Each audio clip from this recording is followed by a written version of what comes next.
Welcome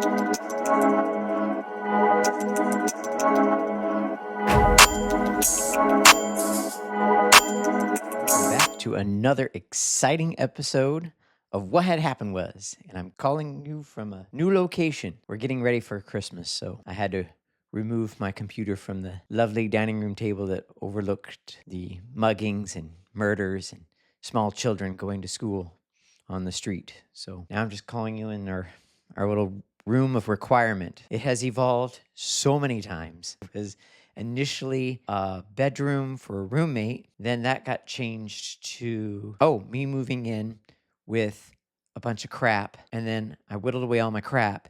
And then this room came in real handy during the pandemic. And you would have thought that my husband and I would have killed each other working in this close proximity to one another for years. But it worked out great. We had no problems. And then when I had to go back to the office every day, I got rid of everything and made it a workout room. And you know what always happens.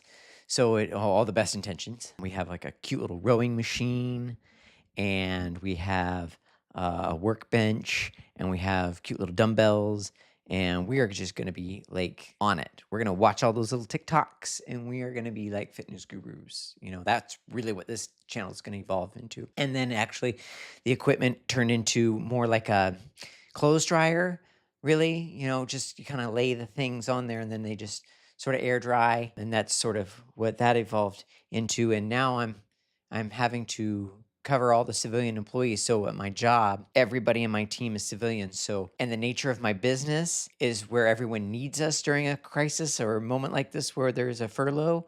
So my workload has quadrupled, and yet I have just me doing it. So we turned this into the situation room, and I am busy working a lot. I want to make sure I put this out for my thrones of fans. I have yet to have a like or a follow or anyone actually even view these videos, but there might be one day. Let's say like aliens attack and the world, like a huge pandemic, just crashes through and kills everybody.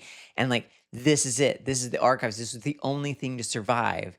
And they're going to be like, wow, humanity, this, my day is what they're going to use to look at. This will be the archives. So, joke's on you. May not be watching now, but aliens that take over, or what few left of humanity is going to be watching this. And so, that's all I have to say to that, to my non-viewers. Anyhow, oh my God, I'm exhausted. Covering all this off, it is a lot. But I'm thankful to have a job, and I'm grateful I'll be getting paid. There are people working without pay. If I were a TSA agent, or if I was an air traffic controller, I'd be like, guess what? It's not happening. You're not flying, Congress people. You're not going anywhere until you come up with a solution to this furlough problem. So good luck. But I guess this happened back in the 80s during the Reagan administration. Note, another Republican in office, just saying. And they had this huge furlough, this huge problem, and then the air traffic controllers did not show up. And Reagan just said, fine, you're fired. And so that, obviously curbed a lot of travel. And then he recruited a bunch of military air traffic controllers, safety. So he get a lot of military air traffic controllers to cover for the ones he fired.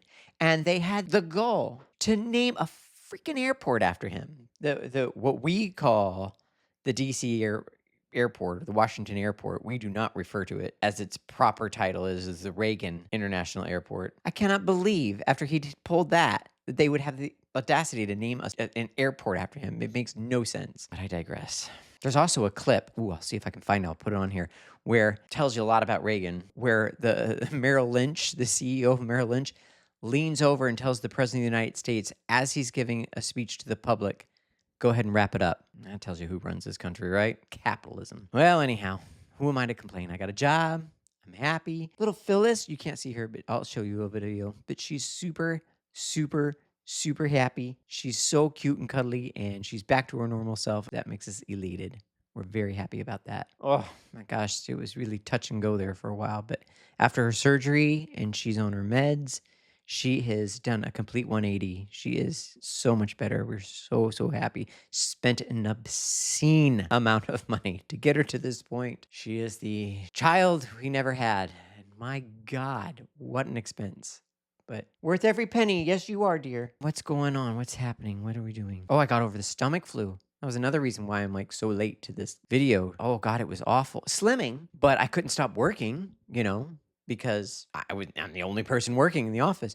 So I had the worst stomach flu. And thank God for all this AI stuff because there's like a government version of ChatGPT I can use. And I just rant into it. I just bitch, piss, moan, and groan. And I'm like, and tell them another thing and tell them this and blah, blah, blah, blah, blah. And I'm all angry and mad, and then I say, and make it sound professional, and it does it. Oh my God, it's amazing. Honestly, I could not do this job without these AI tools. And that Notebook LM, game changer. I put in all my Daffies, anything that I can Google, so I don't put anything PII, but I put anything I can Google into that Notebook LM. And then when they have questions, it just combs through hundreds of thousands of pages and I don't have to, and it makes it so nice. And oh my God, I am so grateful for all those tools. Makes my life so much easier. So for all the complaints, I've got lots to be thankful for. So, and I got to my goal weight thanks to that stomach flu. So between the stress and stomach flu, I am just slim and trim. Who needs all this equipment that I'm clearly not using because my clothes are drying on it? Yay! Oh, what else is going on? Oh, I got Sonos speakers for our friend. He is like a busy doctor. And first of all, if I were him, everybody would know. I'm making a reservation, it's under doctor. Like, I would just be so obnoxious. God knew better than to give me enough brains to be smart enough to be a doctor because I would be a complete a-hole if I were. Oh my God. So this guy, super, super smart, but as he is just as kind. And he puts on, I don't know where he finds the time, but he'll put on these elaborate fun dinners for everybody and invites us over and spends an obscene amount of money doing all it. I mean, he bet like the ceviche, which is just for me. I don't share the ceviche. He makes this amazing ceviche. It's got like scallops and all the seafood, and it is the best thing I've ever had in my entire life. So he makes the ceviche, and then I tell everybody, I think it turned. You probably shouldn't have any. And then I just eat it all. And he makes like all these wonderful foods and steaks and stuff, like just everything for us. So I went all out for his birthday and got him some expensive those Sonos speakers because I'm sure he spends a lot of money on all this food for us and feeds us constantly. So it's like the least.